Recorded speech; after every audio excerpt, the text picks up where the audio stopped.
Yo, what's good everyone? Welcome back to another video, and today we're going to be talking about keeping it effing simple. Okay, this is going to be a quick one, but a lot of you guys just overcomplicate the process. You think it's harder than it actually is. Let's not get it twisted. You do have to put in hard work. You have to put in the reps and the hours in to make this work out. As with any business, as with any hustle that you do, I'm not going to say side hustle, but as with anything you do, you need to put in the hours and the hard work and the reps, all right? But some of us, we think it's so hard that it's impossible, or we think we make the process so much more complicated than it needs to be. Whereas if we start thinking in the lens of that is actually really simple, and we just have to execute on the actions needed, then it's going to become simple. You're going to find reasons to find it simple. Okay, so let me just break it down for you guys. Make sure you like, comment, subscribe if you're new to the channel too. But when it comes to appointment setting, it's really only three things. Number one is finding a position. Number two is setting and mastering your craft, so doing the actual setting. And I don't know why there's balloons again. Number three is scaling to bigger opportunities.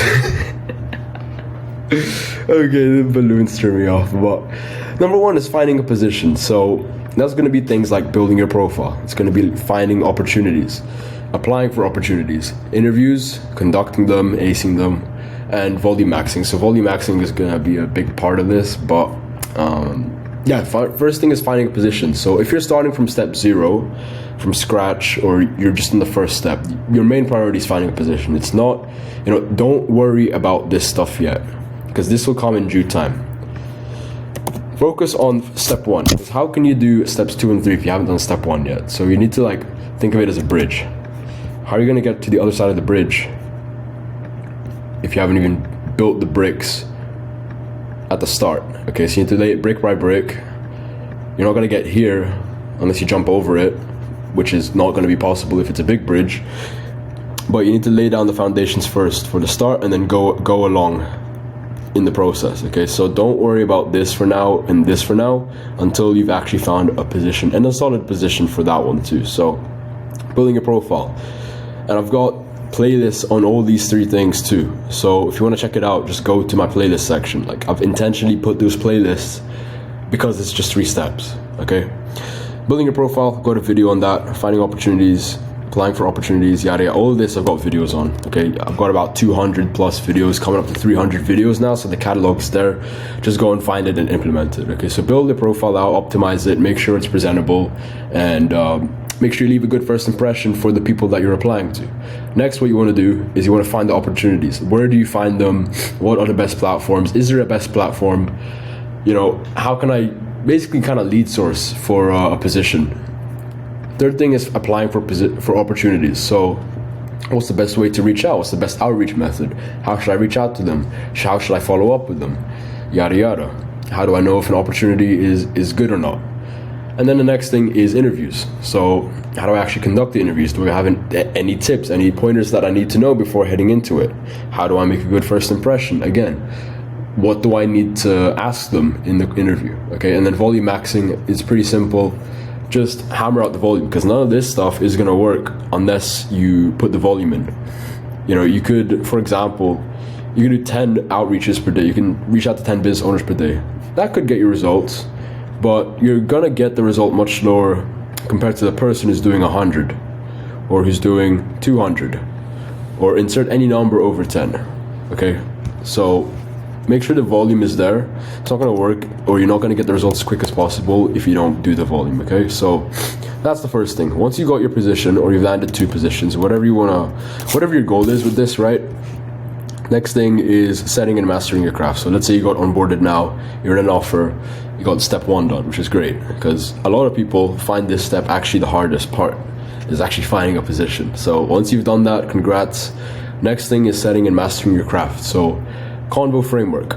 I've got the Convo framework. I've got tons of appointment setting riz that you can check out, and it's on the YouTube. So if you need a framework, just refer to mine. I've even got one in the description below if you want to steal that. It's called the Appointment Setting Manifesto. It's completely free. Link in the description. It's a Google Doc, and you can just start with that. But Convo framework, knowing how to do it from start to finish, how to book someone in. A lot of it is going to relate to sales, because setting and sales isn't that different, just in different formats and a couple nuances. But Convo framework, that's there. How do you handle objections? How do you deal with someone saying they need to think about it? or they say they don't have the finances, or they say they're not ready to invest, or they say they don't have the time for it. That's objection handling. Follow-ups, obviously, very, very pivotal. The money is in the follow-up. Very few people, or there's a low percentage of people that actually book in on the first touch point. So you need to follow up. You need to know how to follow up right, how often to follow up, what to say in your follow-ups. Again, simple stuff. It sounds complicated, but it really is simple. That's why my YouTube channel has over 200 videos for you to help you with that. Okay? Tracking your numbers, that's also something that's overlooked. So you want to track your numbers, you want to track your metrics. Okay, how many people have I messaged?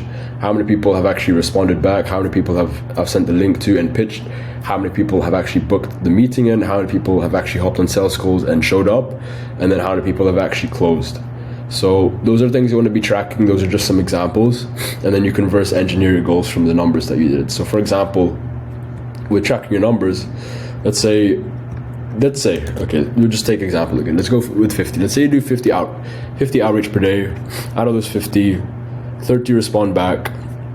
Out of those 30, you send like, let's say 12 links to. Out of those 12 people, only 8 book in and go ahead. And by the way, again, this whole process you want to be following up if they fall off track. So if they haven't responded to you when you send the link, you want to follow up. If you've sent your first message and they left you unread or they've not responded, you want to follow up. Okay, so always be following up because that's where the money is. Let's say 8 actually book in a call. Let's say only 5 show up, and then let's say the closing rate is 20%. So out of those 5, you close with 1, and yeah, let's see, that's how you get 1 client. So because you track your numbers, and it's going to be different for everyone, but because you track your numbers, now you see the importance of it, right? It will take you 50 convos or 50 messages to send to get 1 client. Again, plug and play, might depend, but you want these numbers as a reference point. So let's say you send 50 messages. For every 50 messages you send, more or less you get 1 client. And let's say that 1 client for that business, they close the average sticker price, the average offer price is 2K. Let's say your commission is 10%, so you'll get $200. If your goal is, let's say you want to make 4K a month, you do 4,000 divided by 200, and I believe that is, what is that? 4,000 divided by, 4,000 divided by, third time, 4,000 divided by 200, that's 20. So you need 20 clients signed in order to reach your 4K a month goal in commissions. So that's your goal, all right? So you need to do that 20 times. 20 times 50. 20 times 50, 1,000. So in that month, you need to be doing 1,000 new messages. And then let's say you split that by 30, and then you get 33.333, but let's just round it up to 30. Let's round it up to 35 to make it easy. So every single day, guys, from the numbers, and if you're going to be working every single day, you need to be doing 35 new messages per day, more or less. This is the importance of numbers. This is what's overlooked, so I wanted to highlight that. And I've got a tracking sheet, by the way, if you want to check that out. It's in the link in my YouTube channel. It's called Hubi, and it's got a bunch of my other stuff there, but that has my tracking sheet too if you want to steal it. So 35 per day, that's tracking your numbers. Volume maxing. Again, volume. I'm not going to explain it again. You need to run the volume, okay? This is a game of numbers. And then let's say now you're making, let's say your goal was 4K a month the whole time and you've actually finally hit it. Cool. Number 1, number 2, and then we got number 3. So it's up to you what you want to do at this point. It's personal preference. Let's say if you're happy with 4K a month, okay, stay there. That's fine. That's completely fine. Nothing wrong with that. You just have to know what you personally want. But if you want something more than that, if you want to scale to a bigger opportunity, you have different options. You have transition to closing, where you're going to be doing high ticket sales this time, and you're going to be probably earning bigger commission. So let's say this is 10%. let's say in that same offer or a different offer, you're gonna be making 15% or 20%, let's say 20% for every closed deal that you close on a sales call. And then you can do the math on that. So you can transition into closing. You can hop on 2 offers and make more money that way. You can hop on a better offer, so stick with 1 offer but hop on a better one. That's also on the table. Start building your personal brand too. It's a super underrated. When you build a personal brand, you build so much leverage for yourself. Opportunities that you once were gonna chase after, they start coming to you because you become that guy and you become that person that people are sought after, simply because you're building your personal brand, simply because you're documenting your journey consistently, almost every single day, and you're showing people that your expertise and you actually know what you're talking about. Even if you don't know what you're talking about, document that still. Document your learnings, document every single day that you are improving yourself, that you're learning new tips and tricks, any advice that you could give to the people who are just one step behind you, because that's going to pay off dividends. There's no such thing as imposter syndrome, and that was just proof of that, all right? So build your personal brand along the way. This is more of a long-term play. As you can see, my YouTube channel has taken 3-4 years to get up to this point, so it has been a long-term play. You're not going to blow up overnight unless you do, but see this as a more long-term play. You can start your own business. So if you want to start your agency, if you want to start your even other niches, other businesses, other industries, let's say the whole time you actually wanted to do e-com, but that needs cash flow to fund and actually become successful in it, or not always, but it does help a lot when you have cash to deploy. This could have been your stepping stone for cash flow, something to generate cash flow first and learn the skills. So if you want to get into e-com, get into Amazon FBA, get into maybe a coaching program, mentorship program, start teaching others how to do it like I have inside the Oracle, link in the description to apply, by the way, for a one-on-one call, and we'll see if you're a good fit. There's a bunch of different options. Again, it's down to what you want to do. I'm going to leave this step up to you. I'll put the ball in your court. And also building your network in the process. That these two kind of go hand in hand, but the longer you stay in the game, or the more you're in the game and you shake more hands, naturally you're just going to bump into more people in the space, like people who are crushing it, people who are ahead of you, people who are just behind you, people on the same level. But the point is, you're building your network, you're building opportunities, and they're coming to you instead of you having to chase after them.